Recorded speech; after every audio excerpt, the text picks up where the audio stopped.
Hola, ¿cómo están? Bienvenidos a nuestro podcast sobre derecho.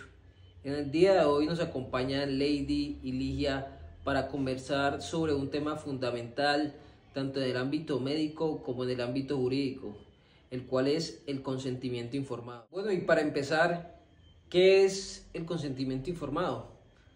El consentimiento informado es ese derecho que tienen los pacientes a decidir sobre su salud, basado en una información clara, completa y veraz.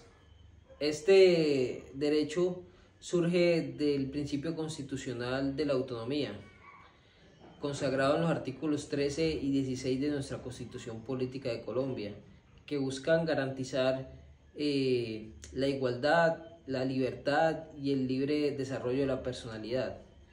En otras palabras, nadie puede imponer un tratamiento sin que la persona lo acepte de una manera consciente. Además, la Ley 23 de 1981, en su artículo 15, establece que el médico no debe exponer al paciente a ningún riesgo o ninguna clase de riesgo injustificado y debe solicitar su consentimiento para aplicar tratamientos médicos o quirúrgicos, explicando previamente las consecuencias de este. Esto significa que el consentimiento informado no es un simple documento, sino que es un acto médico profesional que busca garantizar derechos fundamentales como lo son la dignidad humana, la información y la autodeterminación. La Corte Constitucional ha reiterado en sentencias como la T-401 de 1994 y la T-452 de 2010 que todo tratamiento, aún así sea el más elemental, requiere de un consentimiento informado. ¿Por qué? Porque este es el mecanismo que garantiza la autonomía del paciente a decidir frente a su salud y frente a su cuerpo. Sin ese consentimiento se vulneran derechos a la libertad y se desconoce la libertad de la persona como paciente, lo que puede generar unas implicaciones o una responsabilidad tanto al profesional como a la institución que presta el servicio. A continuación, la compañera Ligia nos seguirá ampliando la información. Exacto, Juan. Esto no es solamente firmar un papel, es un acto médico profesional que garantiza la dignidad y la libertad del paciente. La Corte Constitucional ha dicho que todo tratamiento, por más elemental que sea, se requiere de un consentimiento informado, garantizando el derecho fundamental como a la autodeterminación y a la información. ¿Esto qué quiere decir? Que un acto médico no es solamente firmar un papel, es un procedimiento profesional que debe garantizar la dignidad, la libertad al paciente. De acuerdo a la Corte Constitucional establece que todo tratamiento, por muy básico que sea, se requiere un consentimiento informado, garantizándole así al paciente una información clara, precisa, para que él pueda tomar su propia determinación y poder decidir sobre lo que quiera bajo su responsabilidad. Claro, Anita, gracias. Pero recuerda que además hay excepciones. Por lo menos en los casos en los que la vida del paciente se encuentra en riesgo, el médico puede actuar sin consentimiento informado. Pues esto lo encontramos en el decreto 3380 de 1981 y pues en la jurisprudencia. Claro está, por fuera de estos casos, la falta de consentimiento pues puede acarrear una responsabilidad. Bueno, y ahora hablemos de la responsabilidad.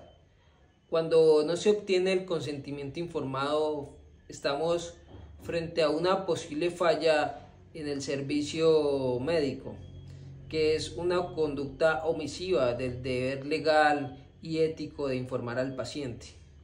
Esta falla genera una responsabilidad patrimonial del Estado si el procedimiento se realizó en alguna de sus instituciones públicas, porque el servicio de salud, recordemos que es una función estatal.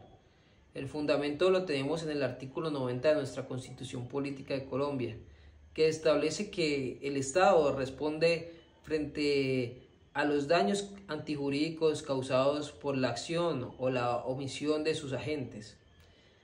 Bueno, este análisis se hace bajo un régimen subjetivo, lo que significa que se debe probar la culpa del agente estatal. No basta solamente con demostrar que hubo un daño, es necesario acreditar que el profesional, el médico en este caso, incumplió con su deber de informar al paciente y que esa omisión fue determinante en la producción del daño. En otras palabras, podemos decir que la responsabilidad no surge solamente por el resultado adverso que se obtuvo del procedimiento, sino por la falta de información que impidió al paciente decidir libremente. El Consejo de Estado ha reiterado que el consentimiento informado no es solamente un formalismo, sino una garantía a nivel constitucional. Por eso su ausencia configura una falla en el servicio, incluso si el procedimiento es el adecuado. Esto refuerza la idea de que la autonomía del paciente es un derecho fundamental y que su desconocimiento puede generar consecuencias jurídicas importantes. A continuación, la compañera Ana Ligia nos seguirá ampliando la información aún más y nos hablará sobre la carga probatoria. Aquí entra la carga probatoria. El demandante debe demostrar 3 elementos fundamentales: el daño antijurídico, el nexo causal por falta de información y el daño, y la conducta dolosa. Aquí entra la autonomía del paciente, porque mientras que no haya una información clara, no puede tomar sus propias decisiones libres y responsables sobre su salud. Pues la responsabilidad del profesional o de la institución se activa cuando hay una falla de servicio. Y el Consejo de Estado pues ha sido claro que la ausencia de información pues solamente ya configura una falla. Es decir, si no se informa al paciente, pues hay una violación a su derecho de autonomía. Y por lo tanto, pues hay una responsabilidad del cabeza del prestador del servicio. Por ejemplo, un paciente acude a una clínica que le practiquen una cirugía y firme el consentimiento informado, y si no hay una explicación clara sobre los riesgos, sobre las posibles consecuencias que puede traer la cirugía, y si hay un daño, pues el paciente puede demandar, porque no hubo un consentimiento informado, no hubo una información clara, y pues esto ya sería pues en cabeza del prestador del servicio. Bueno, Anita, como para ilustrarles mejor, veamos el caso del Consejo de Estado, el expediente 26660 del 2014.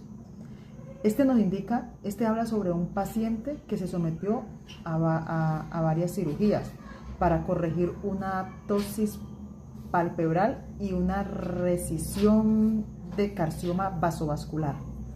El problema fue que no recibió información suficiente sobre los riesgos, las secuelas y las alternativas del procedimiento, y pues como consecuencia sufrió pérdida funcional del párpado inferior derecho, lo que afectó su calidad de vida y generó una demanda por reparación directa. El Consejo de Estado analizó el caso bajo el régimen de falla en el servicio médico, que se configura cuando la entidad pública incumple sus deberes legales y éticos. En este caso, la omisión del consentimiento informado fue considerada una falta grave porque el deber de informar no es simplemente un formalismo, es un acto para garantizar la autonomía del paciente y su derecho a decidir libremente si se realiza o no el procedimiento, ya conociendo sus consecuencias. La sentencia también nos explicó que la falta del consentimiento informado por sí sola constituye pues la falla en el servicio, sin necesidad de demostrar que fue un error en la cirugía. En cuanto a la carga probatoria, el demandante debía acreditar 3 cosas.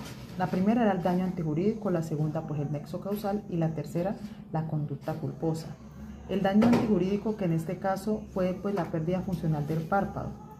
El nexo causal entre la falta de información y el daño, pues si el paciente hubiera conocido sobre lo que acarreaba esta intervención, podría haber tomado pues una decisión que si se hacía el procedimiento o no. Y la conducta culposa, es decir, la omisión del deber de informar, o sea, del consentimiento de informarle a la paciente. El Consejo de Estado concluyó que se vulneró el principio constitucional de la autonomía y, pues, por consiguiente, condenó a la entidad por responsabilidad patrimonial. En este caso, lo que hace es recordarnos que el consentimiento informado no es un documento, sino una garantía de nuestros derechos fundamentales. A continuación, los dejo con mi compañero Juan Guillermo. Exactamente. Este caso nos muestra la importancia del consentimiento informado como una garantía de derechos y como un deber profesional. No es solo un simple trámite, es un acto que refleja respeto por la autonomía del paciente. Y bueno, para cerrar, recordemos que el consentimiento informado no es un simple requisito administrativo, sino es una herramienta que desarrolla el principio constitucional de la autonomía, garantizando derechos como la libertad, derechos como la dignidad y garantizando la dignidad humana y la autodeterminación. Su correcta aplicación evita conflictos legales y éticos, protegiendo al paciente y también al profesional médico que presta el servicio. En definitiva, es un acto que refleja respeto y responsabilidad, garantizando que se respete tanto al paciente como al profesional médico. Gracias por acompañarnos en nuestro podcast y su podcast, y los invitamos a seguir reflexionando sobre la importancia de este tema en la práctica médica y jurídica. Fue un placer para nosotros acompañarlos y esperamos vernos en una próxima ocasión. Hasta luego.